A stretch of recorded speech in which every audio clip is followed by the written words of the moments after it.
Welcome, everyone. Thank you for coming. This is, of course, the Northern Virginia Association of Realtors contracts. We've been continuing on in regards to the contracts. Today, we're going to cover the exclusive right to represent buyers agreement, exclusive right to sell listing agreement, and then the new brokerage representation agreement amendment that replaced the one-pager. This one now is a two-pager. So it's kind of a new form, so I kind of chucked it in here with this. So we're going to kind of flow through this stuff, and if you have any questions, I put some tabs in here to ask questions. So if you have a question, you might want to wait. If it's pertinent at the time, feel free to bring it up. Just wait for a microphone so that we can get that on audio so that the folks who are listening to this later can hear the answers and the questions, okay? So we're going to start off with the exclusive right to represent buyers agreement, page 1. So this was updated right in December of 2023, so this is the newest version. So page 1, of course, the top part is self-explanatory. We're going to fill this in with our buyers' information and the company information in regards to Samson Properties. Now, when is this form required? This form is required anytime you have substantial real estate talks with a potential buyer. So until you sign them up with this agreement, they're a customer, right? Not a client.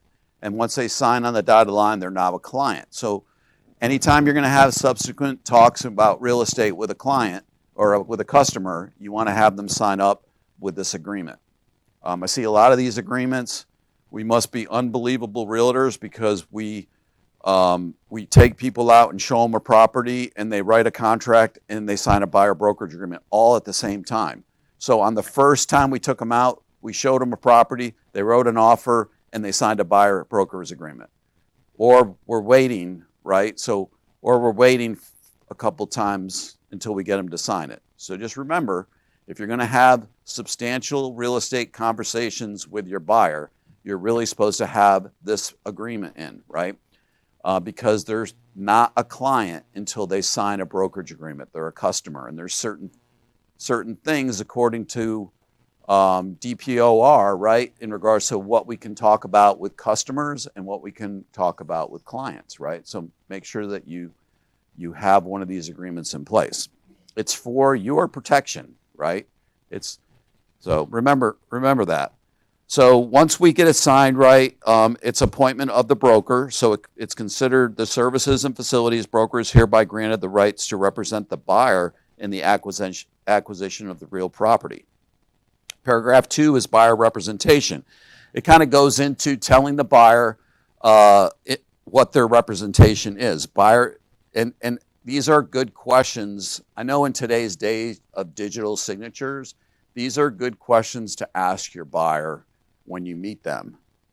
Is the buyer party to a brokerage agreement from another brokerage? Have they looked at other properties either with or without an agent? And some of these things are outlined in paragraph 2. So it's always good the first time that you're meeting with a new client to make sure that you go over these things so that you understand where your buyer's position is. Have they gone to new home construction? Who wants to sign one of these agreements and then their client says, oh, I want to go look at a house, new construction, and you walk in the door and you find out, oh, they've already been here and they've already registered by themselves and they don't have an agent. Guess what? Most builders aren't going to pay a commission on that, right? So it's nice to know these things ahead of time. Paragraph 3 is the purpose of this agreement. A lot of times I see these blank. So write in here what your purpose of this agreement is. Show residential property in Northern Virginia. Show condos in Reston. Whatever it is, because a buyer could theoretically have multiple agreements with multiple agents for multiple things, right? They could have an agreement with me for, say, residential property in Reston, Herndon area. And they could have an agreement with you for showing property in Fredericksburg. Maybe I don't want to go to Fredericksburg. So I say, well, I'll do Northern Virginia area, Reston, Herndon, Fairfax, but I'm not going to Fredericksburg. So I talk to someone in our Fredericksburg office. I say, hey, I'm going to send you a referral down. they want to look at some houses in Fredericksburg, here you go, right? So they could have multiple agreements with multiple agents. Make sure you stress what your purpose is, right? So that way it's fully established with the client what your role is in regards to their buying process. Number 4 is notices. We don't really put a whole lot of thought into this when we're filling out the agreement because a lot of times in the notice section, people don't fill out the information, but I would highly suggest you fill in at least the brokerage information and whatever information, a telephone number or an email address for the client. And I don't mean to sound morbid, but the reason why I say this is because if something were to happen to you today, would the company be able to pick up the pieces of your loss and move forward with whatever you were working on? And if we can't get in contact with people that you're working with, we're kind of lost, right? So a lot of times what we hear is, and most of the time it happens to be someone's out of the country. We have a very large international community here at Samson.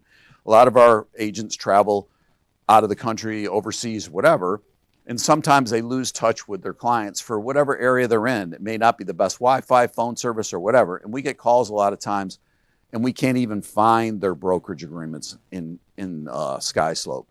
So make sure that you fill that in as best possible, and make sure that you load these in your transaction file on SkySlope just in case something were to happen. That way we have the information. And we had a question.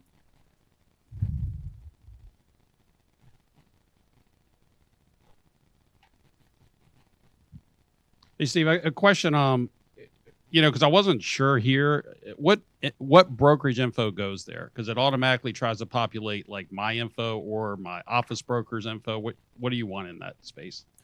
Your office, this area, if you're on SkySlope and you're going to fill out your profile section, which is up in the right-hand corner where your picture is, there's info in there where you can fill out, and it can be your local office info if you want.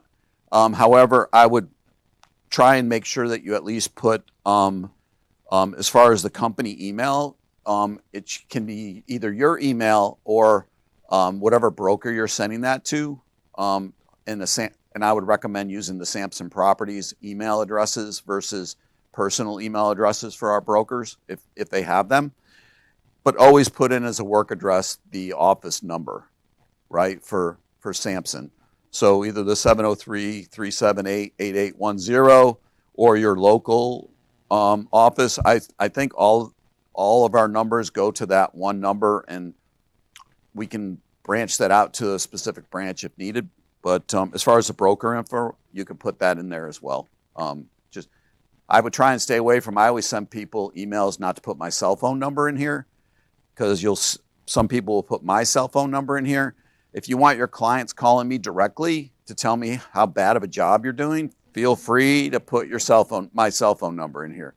But I always say put the office number in here. That way, if they call and they leave a message, I at least get the liberty of giving you a call to find out what's going on before I call that client and find out why they're calling Samson. So,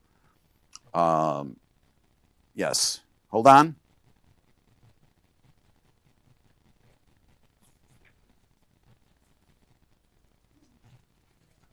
When you get a mic.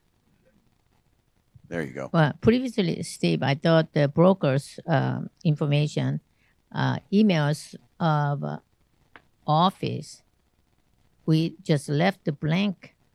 We were not allowed to put our brokers' email addresses. No, you can put whatever broker you're sending your agreement to, you can put their email address. I would recommend it be the SamsonProperties.net address versus, like I get a lot of them and they have steve@stevelefave.com. Please don't use that in your brokerage agreements. I'm trying to get people to move over to my Samson Properties email address. So if you're going to put anything in an agreement, and all of our brokers, all of our office managers who are signing all have SamsonProperties.net email addresses. So use those, please. Okay. Paragraph 5, terms and termination. The main thing on here, right, is we do see these on occasion that come through that are blank, right? They don't have a termination date. remember that, and it's in parentheses now, it didn't used to be, but it is in parentheses now, that if you don't put anything in here, your agreement terminates 90 days after the date of the agreement date, which the agreement date is at the top, right? So the agreement date isn't the date that your client signs the form. It's actually the date at the top. So make sure you put a time frame in there, whether you're using 90, 30, 180, whatever time frame you're putting in there. Try and fill that out. Otherwise, the default is 90 days. Also, I highly, highly recommend, and it's totally up to you, should termination without good cause, buyer will pay broker X amount of dollars as an early termination fee prior to executing the release of a brokerage representation agreement, in addition to any compensation otherwise due pursuant to this agreement. If you have this blank or zero, your client could, for cause or without cause, terminate your brokerage agreement by sending notice to you and Samson, letting us know that they are terminating this brokerage agreement. If you have an early termination fee, they can't just do that, right? Because now they have to agree to pay the fee. So if and these are real life scenarios, right? So say I'm working with a buyer and we're getting ready to write an offer, and something goes horribly wrong during the conversation, and all of a sudden they go silent on me. And then 2 days later, I find that house went ratified with my clients with another agent. Oh, I forgot a step. All of a sudden, I get the first page emailed to me that says, notice to terminate, and it's signed by them. And they send it to me. They send it to the broker and the agent outlined in the notice section before they wrote their offer. They just terminated with us. There's no termination fee, and they just ratified with someone else, right? So with a termination fee, if they terminate, right, they can't just terminate unless they have cause, which means they have to tell a broker or someone at Samson what the reason is that they're terminating. So it protects you as the agent when you're out there in the field and you're spending days, weeks, months, right? Buyers agents are working hard right now, right? We're working wicked hard, right? So protect yourself. And I would recommend, if you do a termination fee, do it for every agreement that you do. The same fee. So that way, if anybody ever contests it, I do the same fee for every brokerage agreement that I do. So if you do $500, whatever that number is, do it on every agreement that you do. Highly recommended. I know we're gonna raise our hand and say, what if our buyer's not gonna sign that, right? Our buyers aren't gonna sign that, right? Why? Well, the reason why they're not gonna sign it is because we don't do a good job of explaining our services to them and how hard we're working. And if they walk away for whatever reason, we should have some sort of monetary compensation for that. And of course, as the agent, for whatever reason they do decide, you can decide whether or not you want to enforce that termination fee or not, right? So, I mean, for whatever, they may terminate, who knows? Like sometimes we all get tired as buyer's agents and we're working with clients and they decide, for whatever reason, they're running you ragged, right? And they call you up one day and they say, hey, Steve, I want to terminate this agreement, but I don't want to pay the $500 fine or $500 termination fee or whatever I have in here. I could say, good riddance, no fee, good luck. I feel sorry for whoever it is signs you up next because you have driven me crazy for the past 6 months. So, or you could say, I put a lot of time and effort into this. If you want out of this agreement, it goes for another 2 months. Please write a check to Samson Properties, cashier's check, please, and drop it off at my office. And once we receive it, we'll terminate the agreement and you're free to do whatever you want. Still have a question? How do you enforce getting that money to Samson Properties if they terminate early? Who does the enforcement on that? Well, in reality, right, when this agreement is terminated, unless it's just terminated for cause or for It's just they're just leaving, right? Because it says, should this terminate be good without good cause, right? The buyer will pay the broker X amount as an early termination fee. Well, if they send a notice in, you haven't done anything wrong.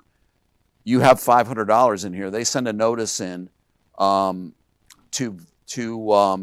terminate this agreement. It's not terminated, right? Because it's not signed off by a broker at this point. Because there's a term in here that doesn't allow the buyer to just terminate the agreement at this point. First, nothing happened. They're just terminating for whatever reason. There's a termination fee in here. They send over a notice to you saying, hey, I'm terminating. That's not a valid termination. Now you have to use the last form or the notice of termination agreement, which is signed by both the client and the broker, to terminate. And you could hold off on that form until you receive that money. But I mean, how do you enforce it? I mean, theoretically, you would still have an enforceable agreement until you receive that money. So if they did sign up with someone else and potentially bought another house, if your agreement here says a percentage of the commission, then yes, potentially you could go after them legally for compensation. Yes. Well, it's through Samson, of course, because the brokerage agreement is through Samson, but Samson gives you the authority to go after them. Yes. Paragraph 6 is the brokerage duties. This paragraph outlines the duties of the brokerage, right? So this we should read really intently to make sure that we're complying with the agreement and making sure we're providing the services to the client. So a couple of them that I highlighted is we're seeking a property at a price and terms acceptable for the buyer. So a lot of times we get questions, hey, Steve, I've written a bunch of offers for these people and we haven't ratified. Am I entitled to compensation? No, right? Until you actually get that buyer ratified under contract, then there's no compensation, right? Number C is represent in a timely manner all written offers and counteroffers to a buyer.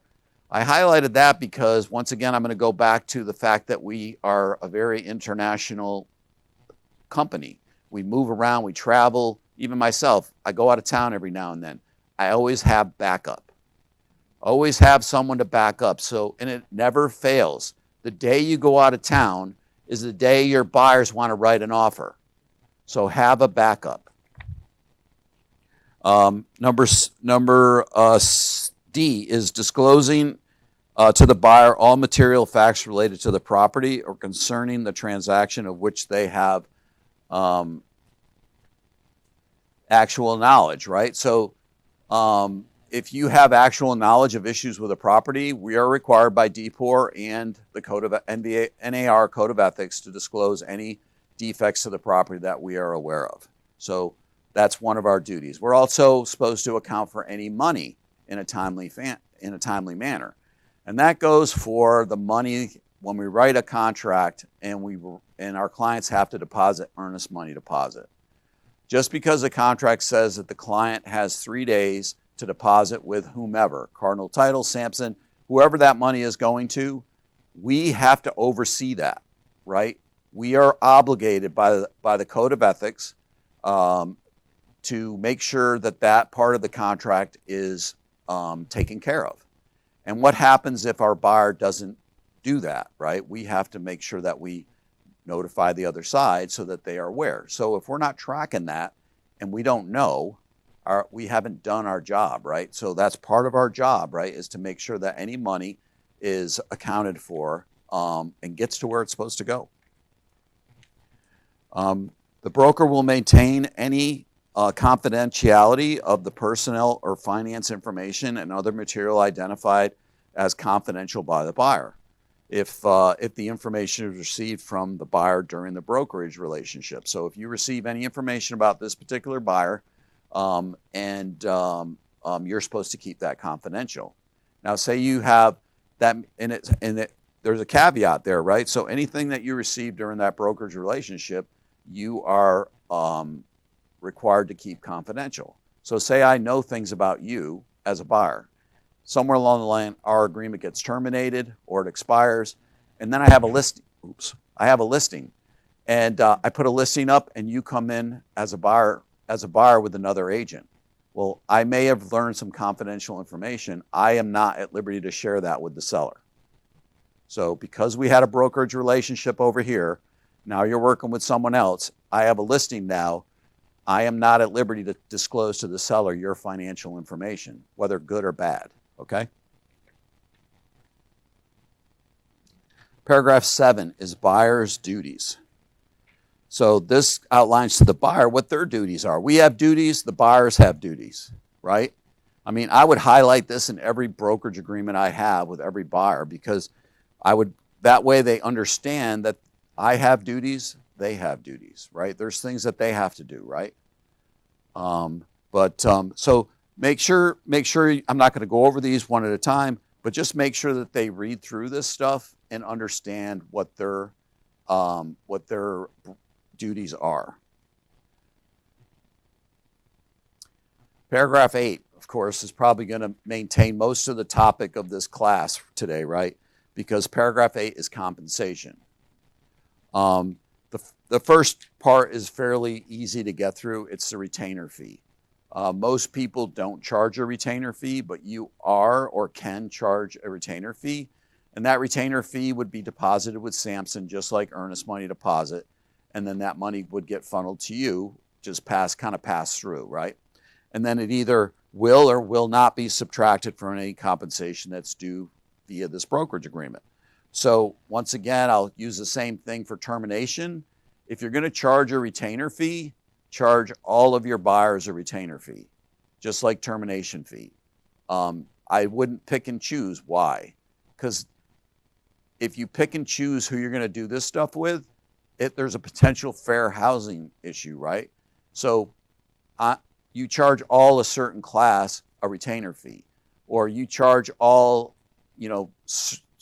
people could look at that as a potential fair housing issue. So you want to make sure that you do it across the board.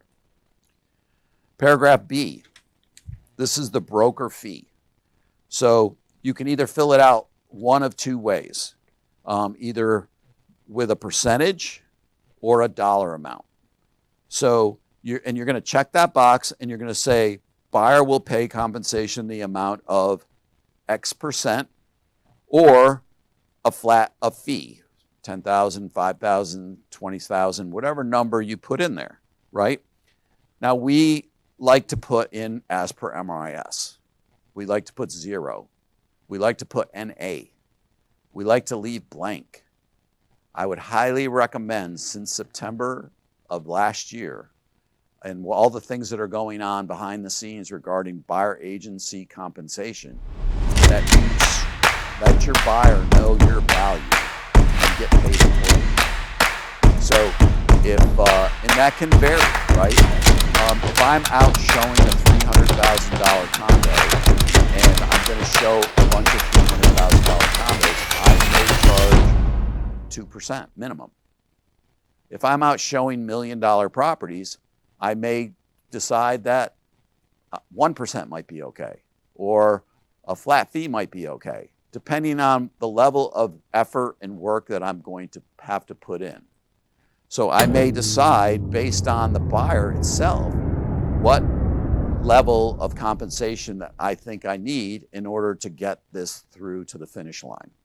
So you can do that as well, right? Or you should do that as well. And that's really via a conversation between you and the buyer.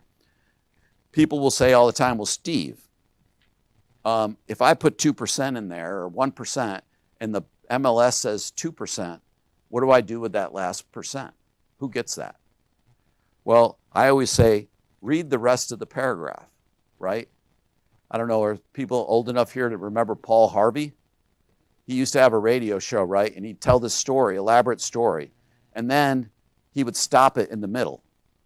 And then they'd go to commercial, and then they'd come back. And then later on, he would tell the rest. And then at the end, now you know the rest of the story, right? So it says here in the brokerage agreement, if broker receives any compensation from the seller or seller's representative for services covered by the agreement, that amount will be credited towards the buyer's obligation to pay the brokerage fee. Broker may retain any additional compensation offered by the seller or seller's representative if this causes the compensation paid to the broker to exceed the fee specified above. So that gives you great latitude as a buyer's agent to either accept the additional compensation and move on, to pay for home inspection repairs for my buyer if I choose to do so, because instead of making 2%, I'm making 3%. I have a whole extra percent to play with. I could do numerous things if I wanted to with the extra compensation, or I could take it and go to the Bahamas. You choose, right? So it's imperative that you make sure that you put something in here. So now what happens if I put 2% in here and the MRIS says 1%? Well, I can accept the 1% if I want, or I can ask the buyer to pay me the additional 1%. It's up to you, right? It's your business, it's your money, you can ask the buyer. Now, there's certain loan programs that won't allow that. VA won't allow the buyer to pay anything in the Alta, but you can ask your buyer to pay any difference. Question in the back. Hold on. So if you, let me make sure I say this right. If the seller's offering compensation, let's say you write an offer and ask for a subsidy, are you allowed to tell them, don't worry about the buyer's compensation, we'll cover it this way? I mean, in other words, take it off their side of the sheet? If the lender will allow the buyer to pay your compensation through that subsidy, because some lenders will and some lenders won't. Conventional financing, most likely, no problem. Cash buyer, no problem. When you get into FHA and VA buyers, you're going to have, for sure, VA, no. FHA, you might get a mixed bag, right? So yes, you could. Or what you could do is say you're making, say the MLS is 1%, and you have a buyer agreement that says 2%. And you're making an offer on a house, and your buyer says, hey, Steve, I can't afford to give you another percent. Say it's a $600,000 house. I can't afford to give you another $6,000. I'm tight as it is on covering these closing costs and stuff like that. You could always ask the seller to the buyer could ask the seller to compensate their agent the additional 1%. For that, to cover the discrepancy between their brokerage agreement and what's offered in the MLS. You just have to be careful with that, because the Code of Ethics says once you show the property, you are agreeing to that. You as an agent are agreeing to that compensation. However, that doesn't elude that the buyer can't ask. The buyer can ask, right? You can't, but your buyer could say, hey, they could write it into their offer. In reality, it would be a seller subsidy, but it would be, buyer request seller to increase compensation from 1% to 2% to comply with buyer agency agreement with Samson Properties. And they could say yes, or they could say no. Okay, so just to clarify, if, say, for example, 2.5% is offered in the MLS and you write the offer for what it is but ask for the subsidy, can you turn down the 2.5% in order to make the deal attractive to the seller and use it as a subsidy that's unspecified? You can only turn down compensation, because compensation through the MRS is brokerage to brokerage. Okay. Not agent to agent. So you would have, every time you were going to do that, you would have to get something from a broker at Samson, Okay. saying that they are waiving their right to compensation for that particular listing and that particular property. I wouldn't I mean, we do it a lot. We do it a lot for agents that are buying their own properties. But you're really, what's the difference? Whether you put a Well, seller it's a shell game. It's a shell game. Well, I know, but whether you're paying a seller subsidy or paying a MRIS cooperation with the other broker, what's the difference? It's still, the net is still the same, right? It's smoke and mirrors. The only time we really get into that really is when agents of the company are buying their own personal property and they want to sweeten the pot by waiving their commission so that it increases the net for the seller. So I would say on those terms, have at it.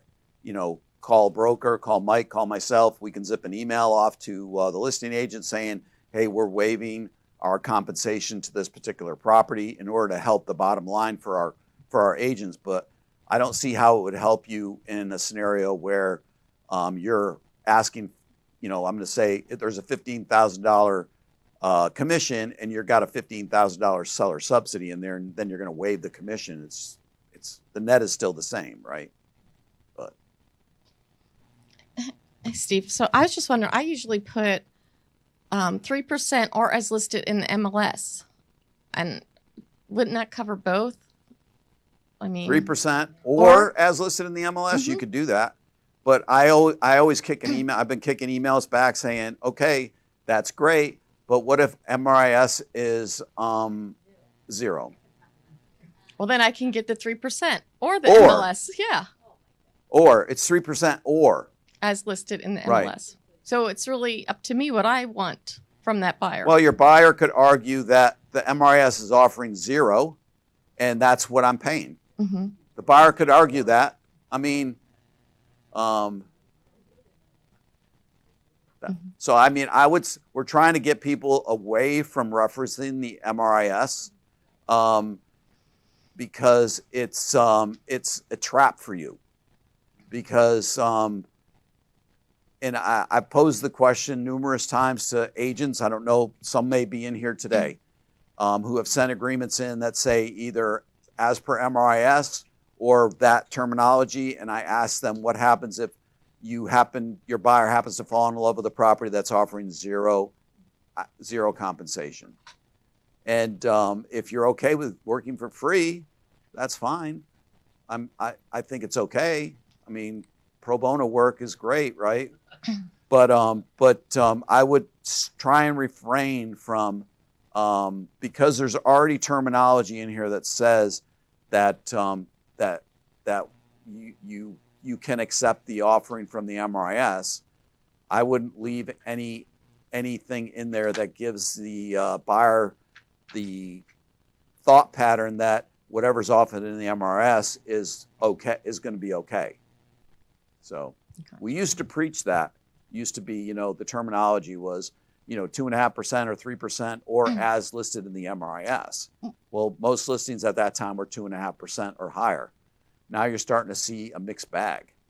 What do you normally put in there? Just curious. I'm putting a straight percent.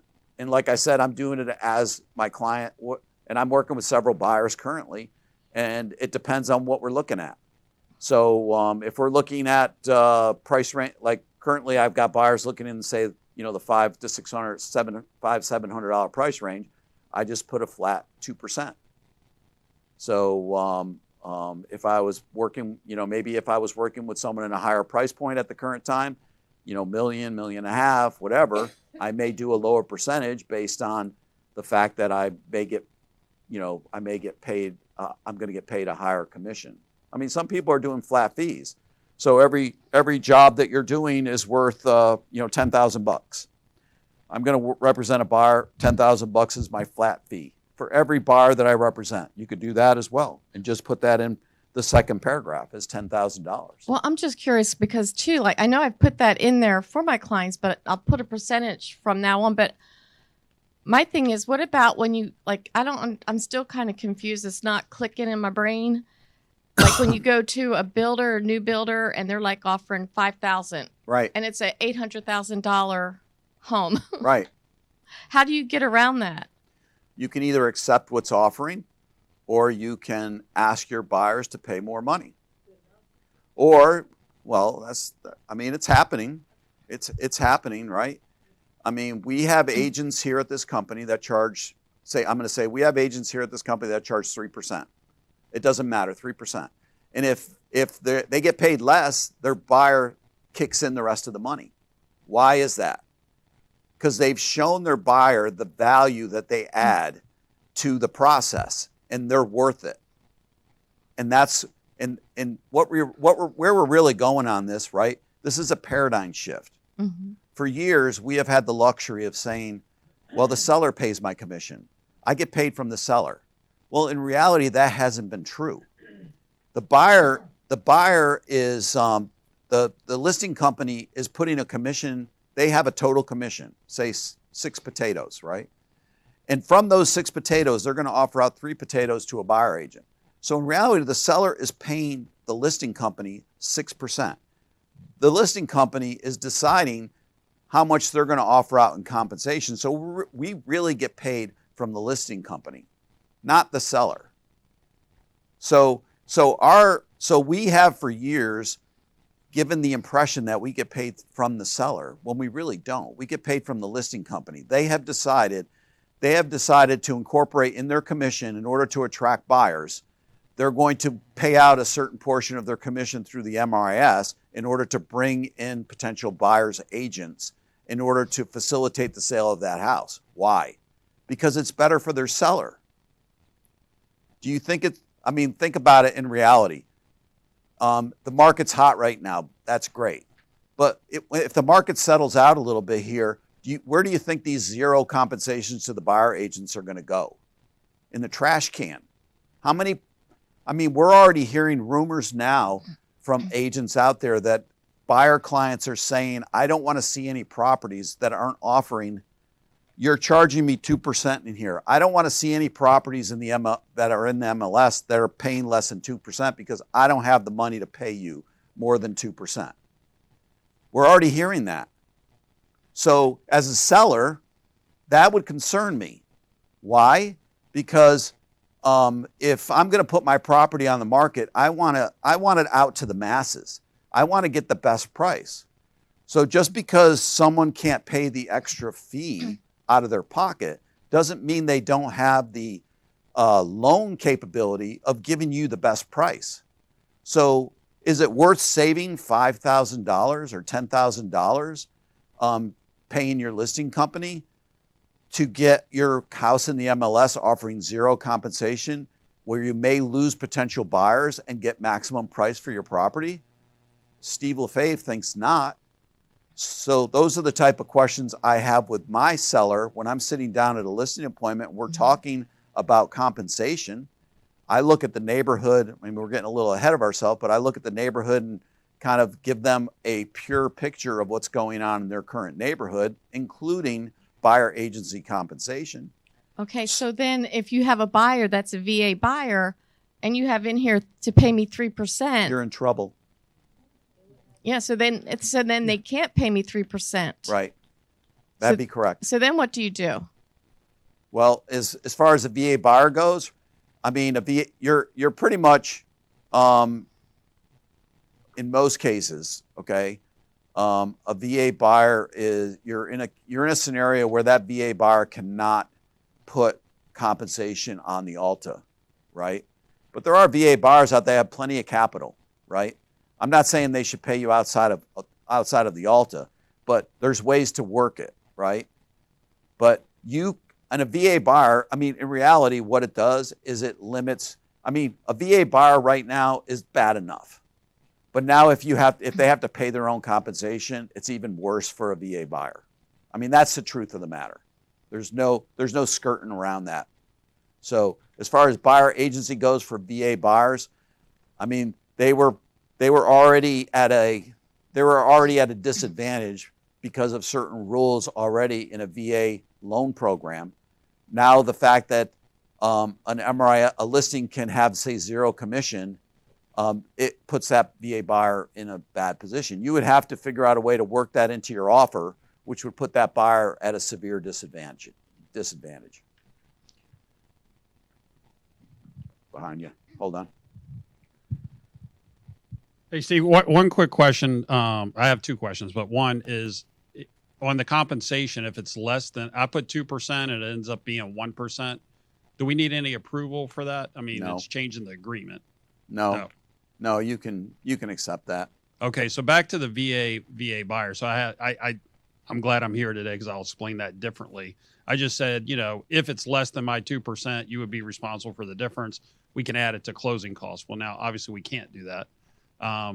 So we could ask the VA buyer to just pay. Like I have a VA buyer with a lot of cash. Right. The other alternative is I always suggest we look at properties that have been sitting on the market a week or more, where we don't necessarily have compensation. Can we go back and negotiate with the seller? Hey, my VA buyer does not have the funds to pay the fee. Can we roll that into the sale price and get compensated? You could do that. Yep. No, Mike, no talk.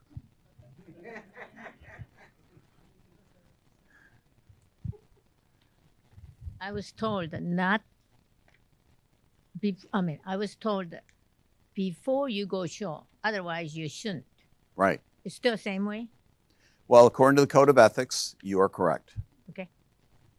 Before you go short, you negotiate. But that doesn't mean your buyer can't ask, right? You can't ask for a higher. You can't call up and say, hey, I see you're only offering 2%. I just showed your property and I deserve 3%. Can you kick me an extra percent? You can't do that, no. But your buyer could. They could come and say, hey, I've got a brokerage agreement that says I'm supposed to pay my agent 2%, and you're only paying out 1%. I'm in my contract with you. I am asking if the seller will increase. I'm willing to increase the sale price by $15,000. Can you increase the compensation by $15,000? The buyer can ask that. Yes.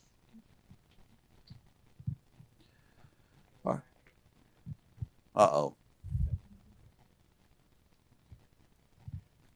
Same question I'm going to repeat. So we're not going to charge $345 for the VA buyer, right? The brokerage fee we cannot charge.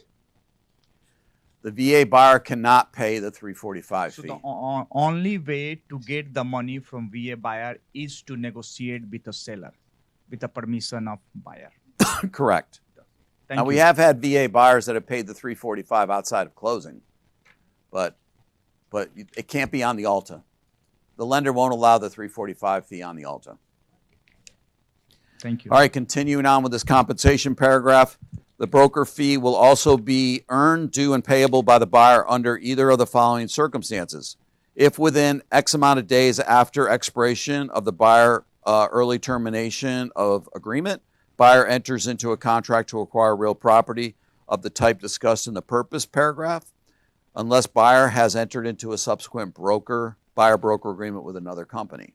So that kind of saves you if they found a property and then they try and go in unrepresented. You're protected for up to whatever amount of time, 30 days, 30, 60 days, whatever you put in there.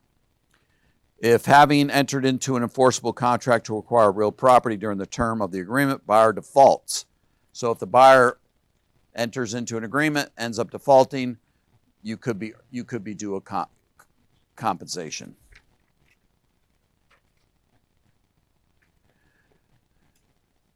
The next one is paragraph. So, and then I guess one of the main things they did in here, right, the broker's compensation and the sharing of compensation between brokers are fully negotiable and are not fixed, controlled, recommended, or suggested by law of any or MLS or Association of Realtors. So they added that in, right? So just be aware of that. Paragraph C is the broker service fee. This is where you should put the $345 fee. Please don't put your team fees in here. This is where you should put only the $345 fee, okay? If you have a team fee or if you have other fees that you're charging the buyer, you can put them in either the other terms at the end or you can write them in. I've seen them written in under paragraph B, which would say instead of the percentage, you could write in or whatever you're charging plus $550 admin fee, or $550 team fee, or whatever fee it is that you want. My recommendation is you put it in the other terms paragraph. It makes it cleaner. but some people put it in under the brokerage fee. You just can't add it in to the Samson brokerage fee, right? Because Samson charges a 345 fee to everybody. So if I'm a buyer and I get your buyer agency agreement and yours is 345, and then I get your agency agreement and it's 495, and I get your agreement over there and it's 695, and your buyer somehow says, well, I was talking to Cece and she says the Samson fee is 345. And you say, well, it is 345 plus I charge a transaction fee of X amount of dollars. It's just added in there. You have to separate it out. Company policy says you can't pad the fee unless you disclose what that fee is for. Okay? Paragraph 9 is a relocation program. If you're working with someone that's doing a relo, make sure that you fill in this section. You're going to know that ahead of time. It's normally not dropped on you at the end. So if they're working with a company, they're going to tell you, and there may be a referral fee or some sort of monetary deduction that you may find because they're working with a relocation company. Paragraph 10, types of real estate representation, disclosures, and informed consent. Now we have really, of course, you have seller representation, buyer representation, but we always seem to get fooled for some reason on designated representation and dual representation, right? The reason why I know we get fooled is because people don't like to check these boxes. So designated representation, right? I'm going to work with a buyer and I'm talking to them about designated representation, which means I represent you. However, there's 700 million Samson agents out there that may have a listing that we may go look at. Is it okay if we look at listings that are from Samson, which would put us in a designated representation scenario? Of course, right? Yes, right? Then dual representation means, hey, I am your buyer agent, but hey, I get a listing, and that listing, you may be interested in my listing. Is it okay if I represent you and the buyer, you and the seller at the same time? Well, some people do that, some people don't. Me personally, I never engage in dual representation, never. Even when I've had clients that have been buyer clients that have decided to write on my listing, I've either farmed them to someone else so they get full representation, or they have decided to cancel their brokerage agreement and come in unrepresented. So, but me personally, I never do dual representation. So every agreement that I do, I check the box, does not consent, right, to dual representation. Now, what happens if I decide, my buyer says, Steve, I want you to represent me. I have a listing. My seller says, I'm okay with dual representation. I can always do the brokerage relationship addendum, changing this in my brokerage agreement to allow me to do dual agency if all parties agree. And we had a question.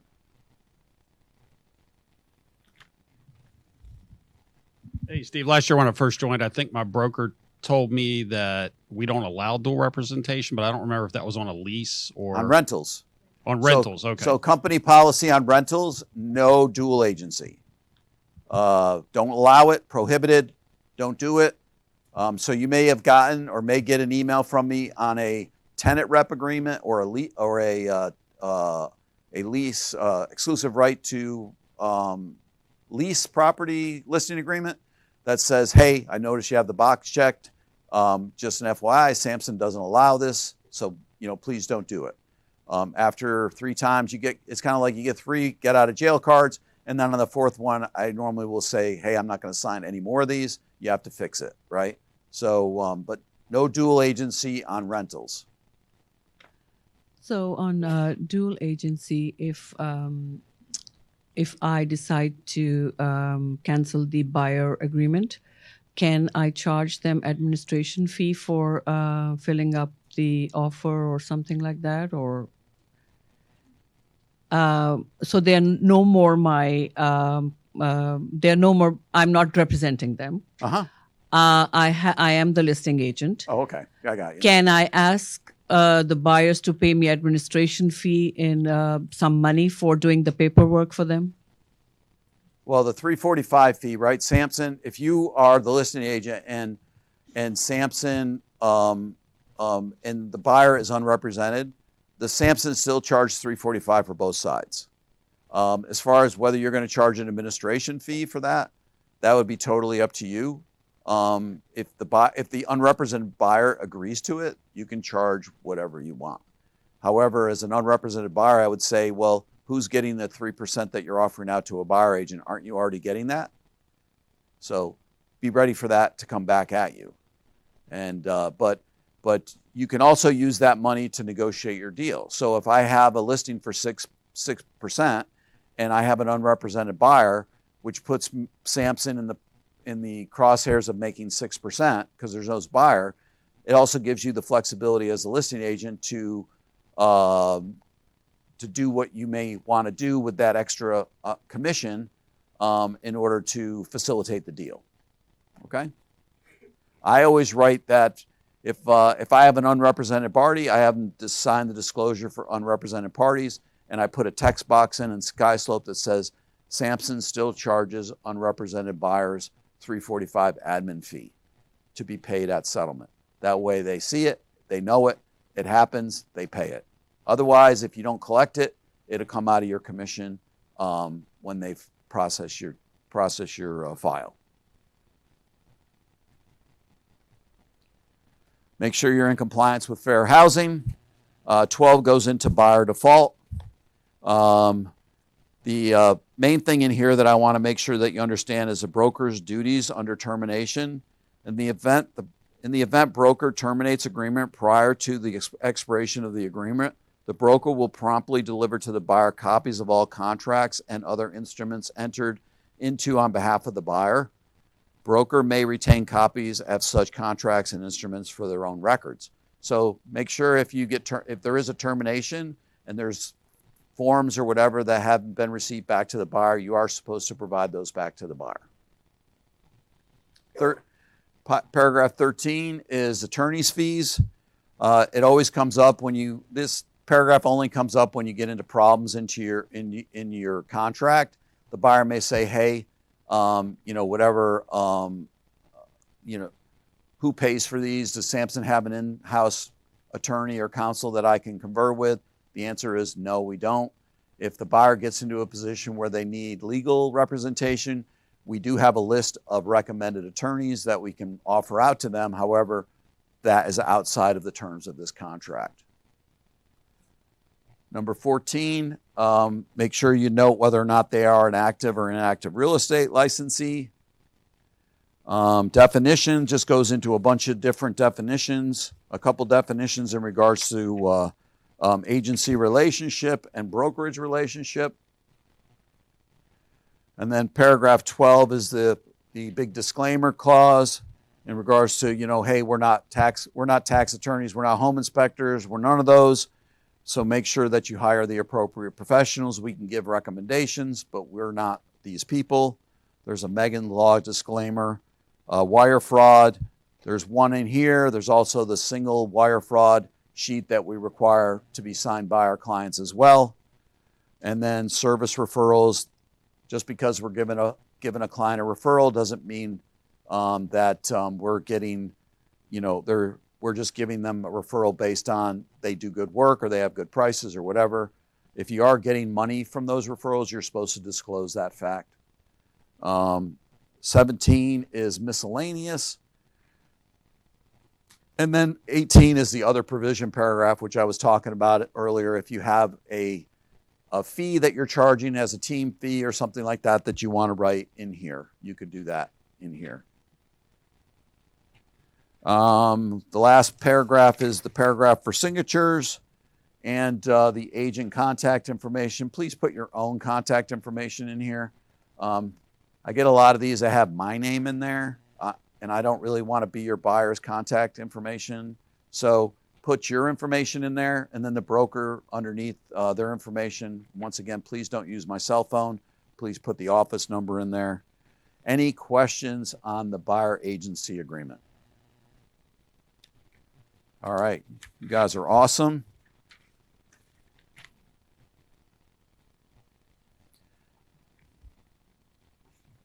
Now, the next one here is the exclusive right to sell. We probably did a lot of explaining in the other one, so we might gloss over some of the other stuff. But for the most part, these are two documents that we pretty much work with on a daily basis, right? So exclusive right to sell listing agreement. There's this agreement in our forms. There's also an exclusive agency listing agreement.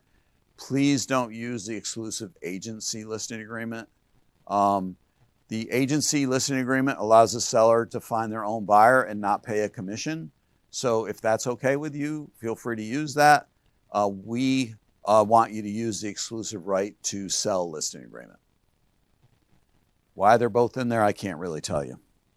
The top part, self-explanatory, the date that you're making this agreement, and the seller and the buyer.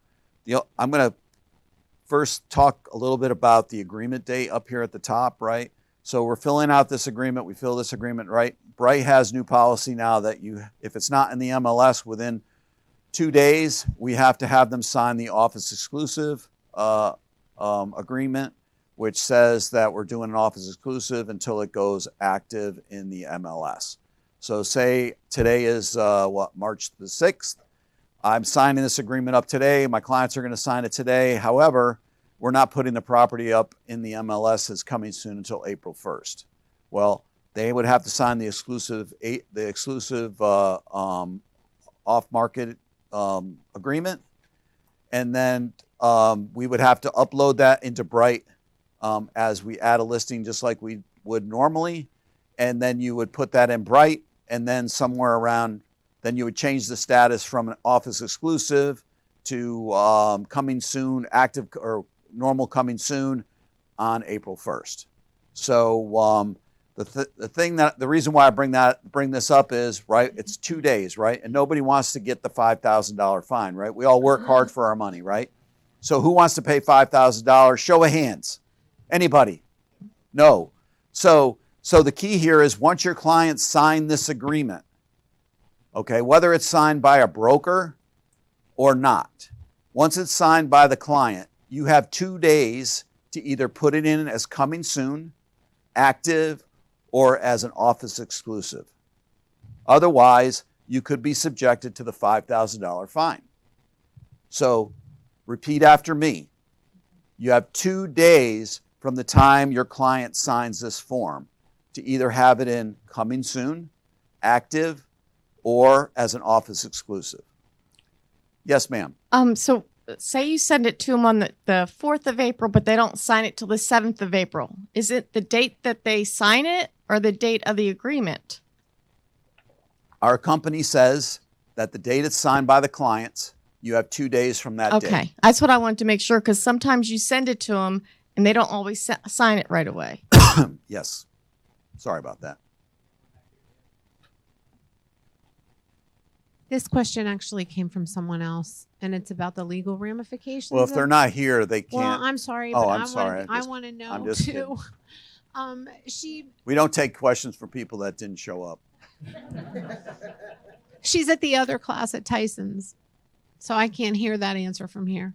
Okay.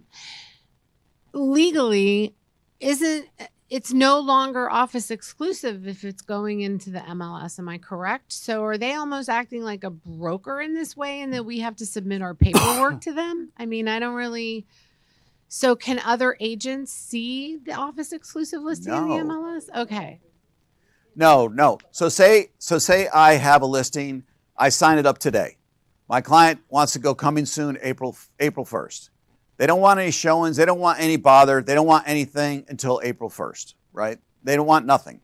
So I put it in I put the paperwork in. The only people that see it as an office exclusive is Samson. Now Samson is uploading them into Cardinal Nest, right? They advertise that they got a little thing now, so you can see that this listing is coming. However, say it's my listing, you might call me and say, hey, Steve, I see you got a listing coming up in South Riding. I've got a buyer looking. Is there a way we can see this property? No. My client doesn't want any showings. They don't want to do anything until April 1st. I could call them and ask them, but they've already instructed me they don't want anybody in the property until we go live on April 15th. We're corresponding with tax day. So So just because it's listed as an office exclusive, that's just the parameters that is being set in order for that listing to be known, right? And once again, history, right? History. The reason why this whole office exclusive came to being is because they're trying to comply with the NAR policy to get away from pocket listings, where I have a listing and I sit on it and I kind of chat about it in my office. I chat about it a little bit on Facebook, and then all of a sudden somebody says, "Hey, I got a buyer. Is your client interested?" Or a buyer contacts, which is really what I'm hoping for. A buyer that I know contacts me and says, "Steve, I saw that you got a listing coming up in South Riding. Is there any way I can get in there?" I say, "Sure," right? And I go show it, and I write a contract, and we ratify, and it never was in the MLS. It wasn't a coming soon. None of that stuff happened. All of a sudden, I just go from, I put it in one day and go active to pending, right? It's a pocket listing. That's what we're trying to get away from, right? It's not good for the industry. It's good for you, but it's not good. So what happens, right? I just talked the seller into doing a pocket listing. He signed a contract, okay? 4 months later, he finds out his buddy down the street just sold his property for $50,000 over the price that he got for it. Why? Because he subjected it to the MRS. He had 20 offers. They escalated the price up. Guess who's going to get sued, right? That sheet about office exclusive has stuff on there that the client has to initial. They understand that if they take an offer, they understand that's not subjected to the market, they may not yield the highest price. There's a bunch of things on that sheet that the seller has to initial by. So now if the seller takes an offer off market, and they don't get the best price, the only one they got to blame is themselves, right? Not you, not us, right? So that's really what they're trying to avoid. Pocket listings and sellers coming. We're in the world of lawsuits now, right? Everybody wants to sue everybody for anything. So it's really a CYA event going on now that we have to comply with, which we should comply with because it's our livelihood, right? So it's in your best interest to make sure that you comply with the current standards, even though it's a pain in the butt, right? It's a pain. This is all a pain, right? But in the long run, it is in our best interest and our client's best interest if they decide to do whatever it is they want because it's their property, they can. But they have signed a sheet of paper that says that they understand that taking an offer off market could yield them a lower net. Back there first.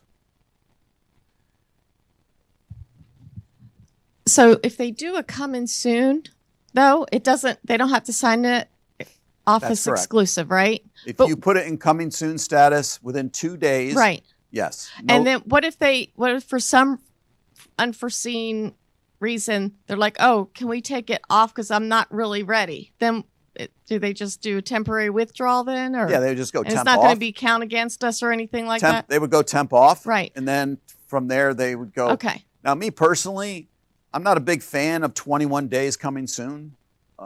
If you've ever heard me talk before, I think 21 days is too long to be coming soon. I think it takes the gusto out of your listing when it's sitting in coming soon status for 3 weeks. I'm more of maybe a week, 10 days before you go live, put it on, generate some buzz, some interest, and then get it on, right? That's me. Plus, it leaves me extra days in there if my client's not ready to go in 10 days. I have 11 extra days in there in case I need to move that date 5 days. So that's the way I like to do it, but everyone's different. Right, because it could still, even if you give them 21 days, it could go sooner, so. Right, correct. And we had one there. All right, Steve. So I read the email that came out, and I just happened to have an office exclusive that was getting ready to go live. I've never had any training on that, but I read the email. Trust but verify. I signed up for a Bright class on that topic, and then there was so much confusion on that call. Nobody knows what's going on. People questioning whether it's the date on the top of the listing agreement or the date it was signed. All these questions come up. Right. And I thought I was well trained. So then you're better trained now. I am much better. But then I also met with the coach separately. So they taught the class. I met with the coach separately. And here's the issue. Number one, they said nothing's changed about if you take a listing and you check on or before a certain date to put it in the MLS, you can still do that. That's what the bright person teaching the classes. So they're not on the same page. That is correct. There's actually 3 instructors all teaching 3 different things.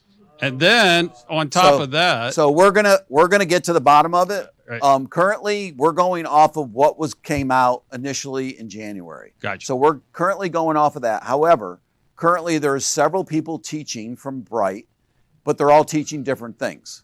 So we know about it, and I specifically went and talked to the higher ups yesterday to make sure that I could tell you today that if you sign a listing agreement and once your clients sign it, within 2 days from the date it's signed by your clients, it needs to be either in the MLS as coming soon, active, or office exclusive.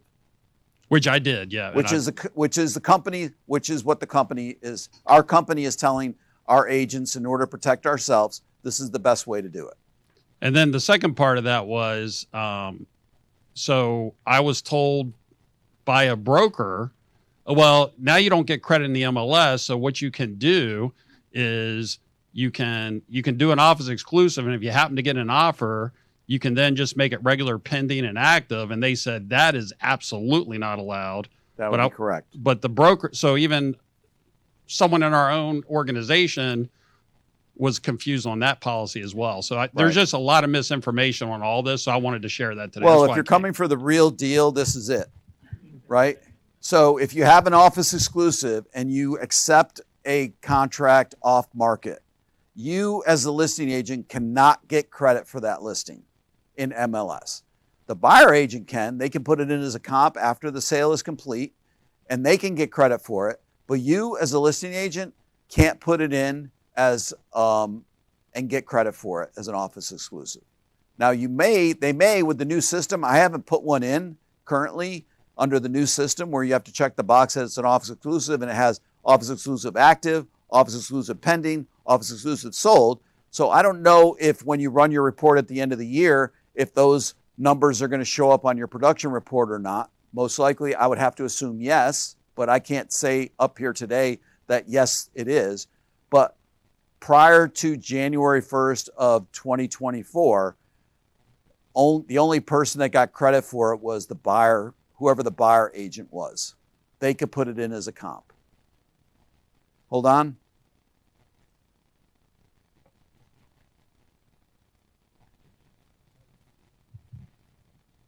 So how is Bright MLS checking these dates? What is the method? Well, they can check these dates, right? Because when they could ask you for your listing agreement, if they suspect something is askew, they could ask you for their listing agreement. But when you're putting this information in, they ask you for these type of things.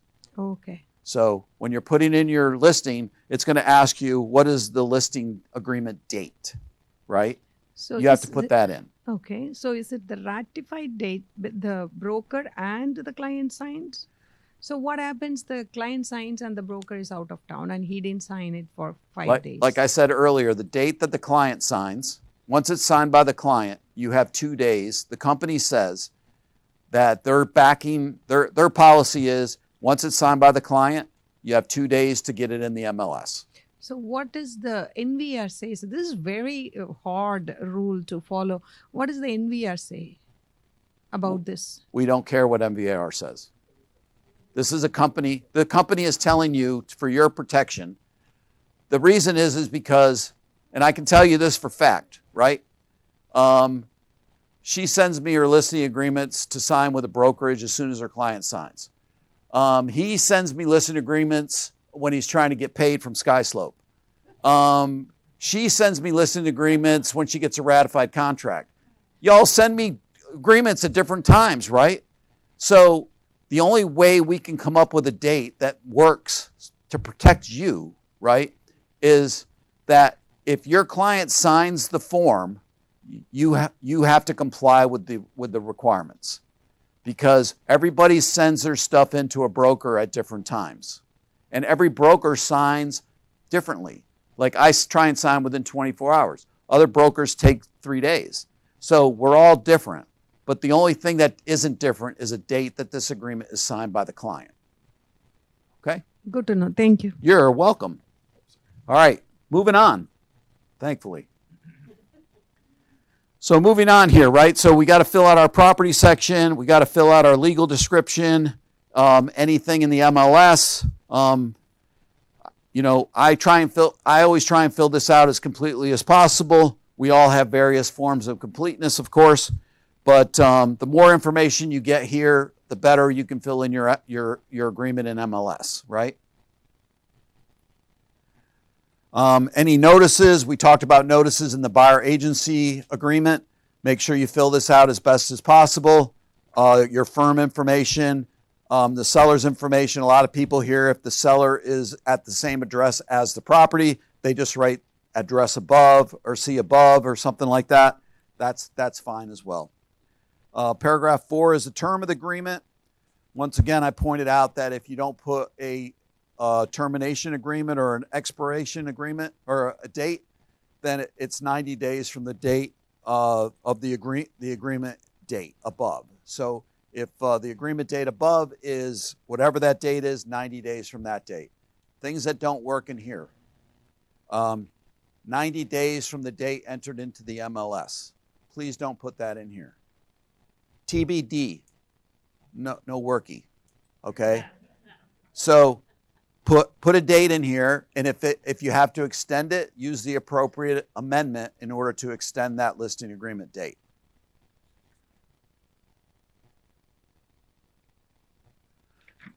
Page 2, paragraph 5 is the listing price. Here, TBD is okay, right? Especially now that we're signing listing agreements and not putting them on for 2 months, right? Or whatever the time frame is. So if you're going to do TBD or whatever, or leave blank, or to be, some people write a little note in there, says to be determined later or whatever, you have to do a brokerage. You have to do that brokerage amendment in order to define what the list price is. So when you get closer to that date and you're going to activate it and you're going to come up with a price, make sure you do the appropriate paperwork to get the seller to sign off on that price. Paragraph 6 is the conveyances. So, a lot of this stuff is standard verbiages from the previous agreements, but I want to read the highlighted part here just because this is stuff that's changed from prior agreements. Unless otherwise agreed in writing, all surface or wall-mounted electronic devices do not convey, right? However, all related mounts, brackets, and hardware do. So smart home devices installed, hardwired, or attached to personal property or fixtures conveyed pursuant to this paragraph, including but not limited to smart switches, smart thermostats, smart doorbells, and security cameras, do convey unless otherwise agreed to in writing. Electric vehicle charging stations do convey. Solar panels installed on property do convey. See the attached addendum, because there's a separate solar panel addendum for that now. If more than one of any item conveys, the number of items is noted. So if you have more than one, you have to note it. Otherwise, you don't have to put one down here. But the reason why I highlighted this really is kind of for smart devices. How many agents here have written contracts for their buyers and they have Nest thermostats and all kinds of Nest equipment, and then when you go back for the walkthrough, all that stuff is gone, right?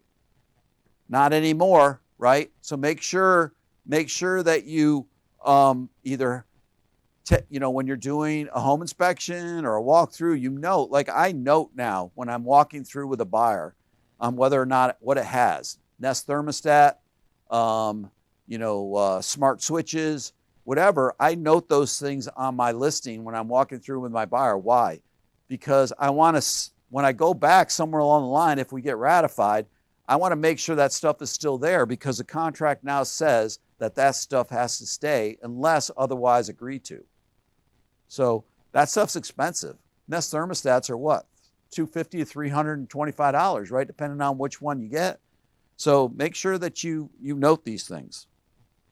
Down below, underneath here, you have all the appropriate boxes, other conveyances. There's other conveyances which are as is, no additional value, and for seller convenience. So if the seller's conveying a pool table or something that they don't want to carry out of there, but they're not putting a monetary value on it, you could write those type of things in there as well.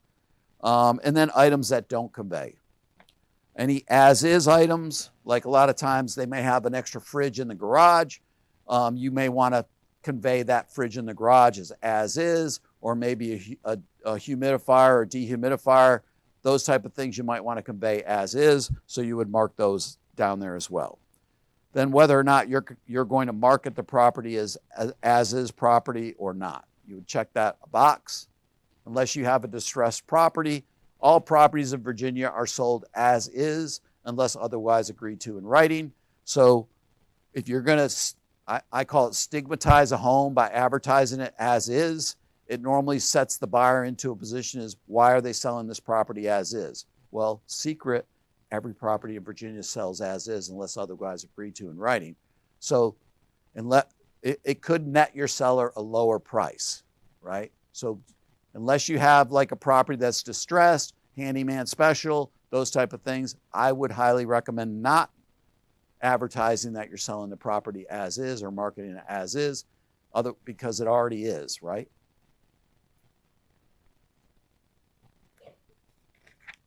Next page, home warranty. If you're offering a home warranty, you could put that information in here if that seller is offering that.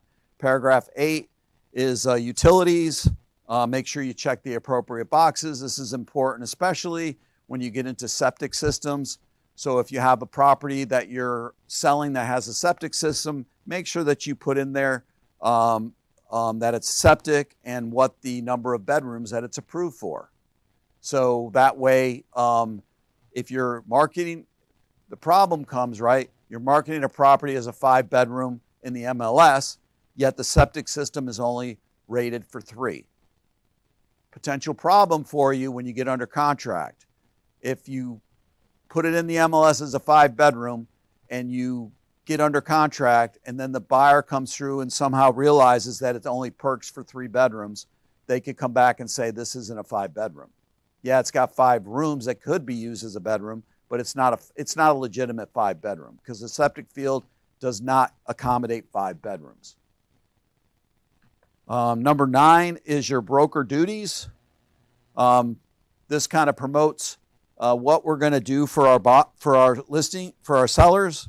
We're going to protect and promote the interests of the seller and provide seller with services consistent with the standards of practice and competence that are reasonably expected of licensees engaged in the business of real estate brokerage.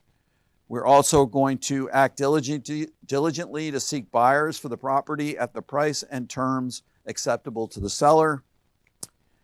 Broker will market the property at the broker's discretion with the whatever photos, that kind of stuff. Please don't use your Apple phone to take photos. Okay, professional photos, please. It does. In today's world, everything is online, right? Online presence is everything.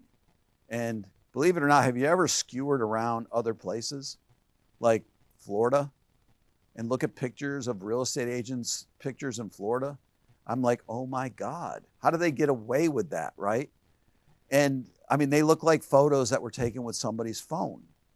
Don't be that guy. Don't be that person.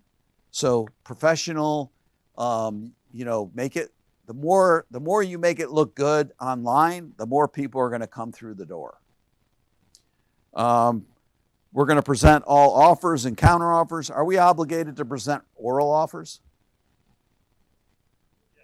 Okay. Yes, we are, right? Even though it's not stated in here, we should present all offers. It does say in here written. However, we should present any oral offers as well. So if we get them, make sure that you present them.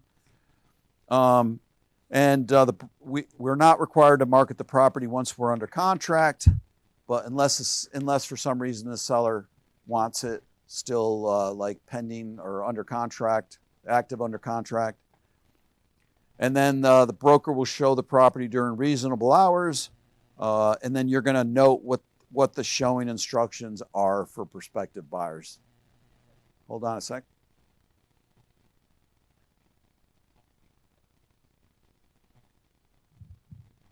On the showing hour, so I have a seller who just wants to do appointment only and doesn't really have a what are the rules in Bright when it's listed available to show versus the seller not being very available to show the property? Well, I mean, you can do showing by appointment only, right? In showing time, right? You can set that up as show by appointment only, and they would get an announcement that someone wants to show it, and then they can accept it or decline it. I always tell my seller, you're placing a huge burden and potential for lower traffic. When I do by appointment only, I probably try and do more open houses to get the property open and get them out of the property more if I can. Yeah, it's a tough situation, but you can advertise that in the MLS as shown by appointment only. And I always put it, there's also a make 24 hours, 24-hour notice required. And hopefully your seller will accommodate if they want to sell, right? Highly recommend an early termination agreement or termination fee.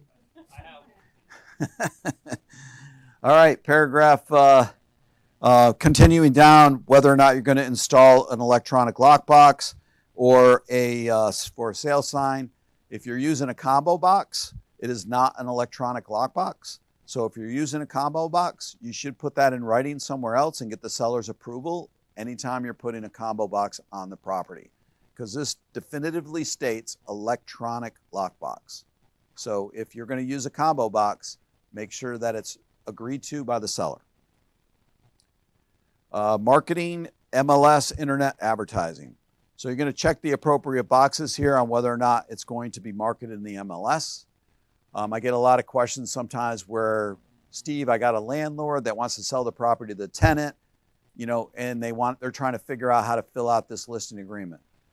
Anytime you're selling to a tenant, you already know who it is. You're not going to market it to the MLS. So make sure you check these boxes that you're not marketing it. It's not going to have a lockbox. It's not going to have a sign. All these things should be denoted as not consenting.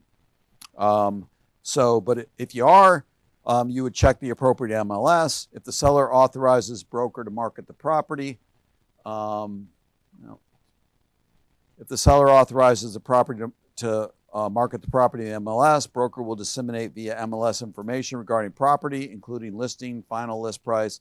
So it tells you what you have to do, and then it tells when you're going to enter it into the MLS within 2 days of commencement of the listing agreement or on or before whatever that day.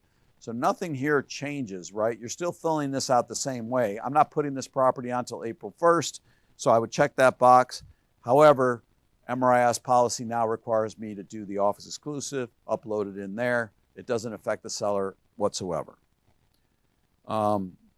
If the seller does not authorize the broker to market the property via MLS, broker will instead market property as an office exclusive listing. Office exclusive listings mean any listing seller has prohibited broker from public marketing. For each office exclusive, seller will sign and deliver concurrently with agreement a waiver of broker submission to the MLS. So this has kind of changed a little bit too. So effective January 1st, you just have to upload it. You don't have to submit it under that waiver thing anymore. So just make sure you do that within the 2 days. Paragraph 2B is third-party websites. Yes, of course, if you're marketing the property, you want to market it to third-party websites.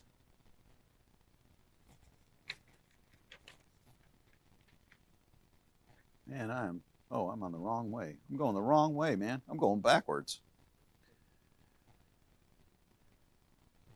So then you're going to check whatever boxes that you need to check in order to get through this. Whether or not you're going to display the address, whether or not you're going to allow unedited comments, and whether or not you're going to allow market value assessments or estimates on here. I like maximum exposure on the listings that I do, so I always recommend checking everything authorized other agents have different interpretations, and they have various degrees of what they allow and don't allow. So it's up to you, or up to whatever personal opinion you have on these things. But me, the way I like to run it is more exposure is better, maximum exposure. Paragraph, oh, another question. You should have sat up front. And Okay, so I find this very confusing. I can't hear you. You can't hear me? What's the matter, Go ahead. Steve? All right. So if I'm explaining this to my seller, aren't paragraph 10A 1 and 2 mutually exclusive? I mean, they have to sign one or the other. And if you're telling them, okay, we're not going to put it in the MLS, then you're going to have to switch gears and come back and change it to you are putting it in the MLS, correct? I'm just these No. two paragraphs and that document together. Two animals here, right? One is, hey, I don't want my property exposed to the MLS. I don't want it in the MLS. I want you to market my property through your company or whatever you got to do to get my property sold. I don't want it in the MLS. The other one is, I want my property to go in the MLS. I'm not ready till April 1st. However, me as a listing, I have to get you to sign all this stuff because I have to put it in as an office exclusive during the 30 days that it's not in any status and it's just sitting there. So it's not an office exclusive at that point, even though it is, we're signing the paperwork. But in reality, the seller is going to market the property as coming soon and then go active in the MLS. We just have to provide the other paperwork in order to comply with our Bright MRIS's new policy regarding listings that we have that are just kind of sitting there for a period of time, right? So it's still treated the same way. We're still going to fill out the agreement the same way. However, it's going to be an office exclusive in the system. We're really not marketing it as an office exclusive. We're not going to put it on Samson Facebook. We're not going to do anything. We're not going to seek buyers. We're not doing any of that stuff. We're just complying with the regulations. Okay. Okay? That took care of it. Thank you.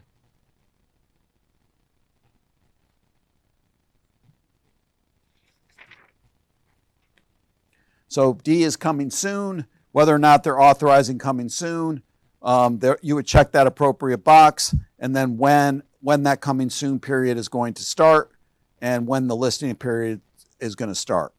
So, and it outlines what you can and can't do in regards to putting properties in coming soon status, and you can't show it. That's the main thing, right? So you can market it, advertise it, all that kind of stuff. You just can't show it, right? And I'm going to give a caveat here because it happens during coming soon periods is a property will be in coming soon and then it's going to go to under contract, pending. And we get people that call here all the time. They're mad. Why? Because it was coming soon and then it went to under contract. People can make a sight unseen offer on a property and are doing that. So I have a buyer that's looking in a neighborhood. We've looked at 10 homes in there. They've pretty much seen every model. They want to be in that neighborhood. They don't care. Okay? So as soon as that property comes in coming soon status, they look at the pictures, they decide to make an offer sight unseen. They can do that. It can go from coming soon to pending if that is what happens. I always tell people, my recommendation is if you have a buyer that's interested in a coming soon property, schedule your showing as quickly as possible. Why? It registers you as a potential agent for that property.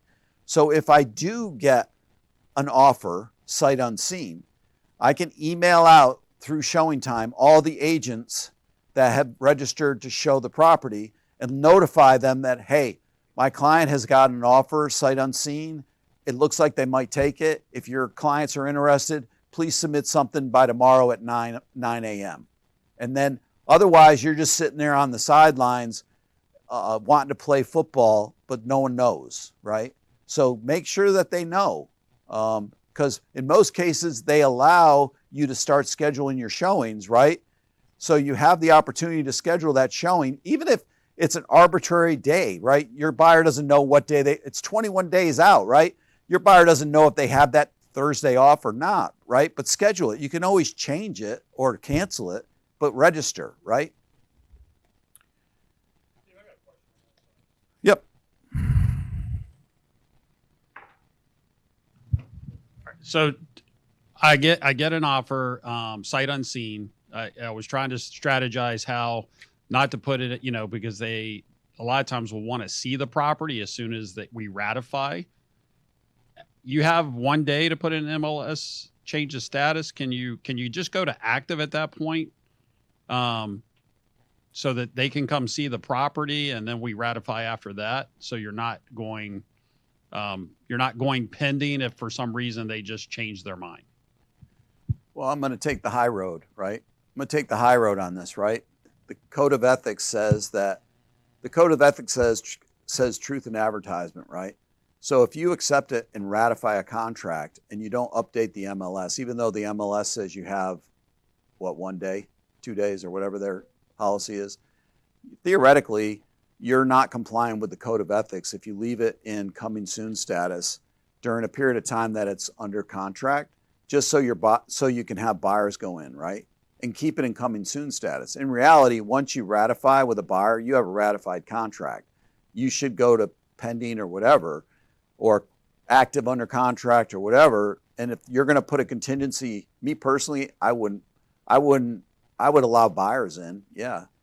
I'm not sure I would make it contingent. I mean, they're taking risk, you're taking risk, right? So, I mean, I would probably put something in there that says, especially if I have an HOA, buyer allowed to view property after HOA document period has been completed. That way, there's no contingency. I've changed the status, whatever. And if they're crazy enough to put an offer in sight unseen, there should be some risk for them, right? What risk is there if they put something in there that says buyer to view property within 24 hours of ratification? Well, there's no risk. The risk is all the seller just took the property out of coming soon status and put it in active and or pending or whatever, and then the buyer comes and decides to void the contract after they go through because there's for whatever reason. So I mean, I would say you can do that, but I would say you're not keeping with the Code of Ethics in regards to keeping the status as coming soon when you're actually under contract, and then you're actually just voided a contract. So you've just taken a contract, brought it in, had it under contract, and then voided it for whatever reason because the buyer didn't like it. I personally don't think it's the right way to go. If it was me and I had a coming soon listing and someone made an offer, it would have to be an offer you can't refuse. And I would recommend to the seller that they not allow access to the buyer until after any contingencies were removed. But that's just me. I'm a hard ass, right? It's all those years of military training. So, right. Oh, sorry about that. I swore on camera.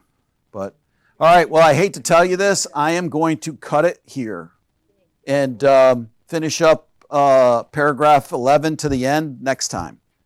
So, which will be next week. So next Wednesday here in this same place, same channel, same bat time, 10 o'clock. 10 to 11:30, we'll finish up this agreement, we'll finish up the other one, and then we'll start into something else if we have time. But I still have to talk about the compensation paragraph, which is coming up, and that's going to take a long time, right? All right, thanks for coming. I love you all.